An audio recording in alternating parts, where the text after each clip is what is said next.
श्रीनिधिं करुणानिधिं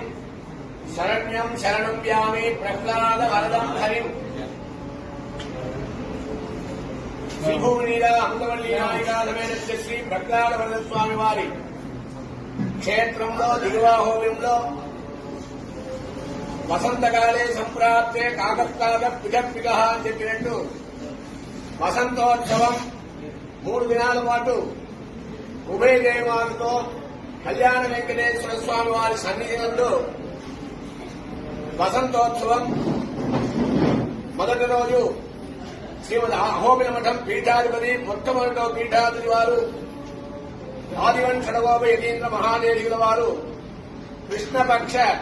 చైత్రమాస కృష్ణపక్ష ఏకాదశి దినం స్వామివారు పరమపదించిన దినం దాన్ని ఉద్దేశించి ప్రతి సంవత్సరం ఈ ఒక్క వసంతోత్సవ కాలం అనేది నిర్ణయించబడి వర్తమాన శ్రీ అహోబిల మఠం పీఠాధిపతి శ్రీవన్ ప్రభావ శ్రీ రంగనాథ యతీంద్ర మహాదేశుల వారు 46వ పీఠాధిపతి వారు ఒక నియమానుసారంగా ఈ ఒక్క వసంతోత్సవం అనేది అత్యద్భుతంగా దిగువాహోబిల క్షేత్రంలో జరుగుతున్న అనవాయితం. ఆ రీతిలో నిన్న సాయంకాలం అంకురార్పణంతో ప్రారంభించి యాగశాల ప్రవేశం కుంభస్థాపనం సోమ కుంభ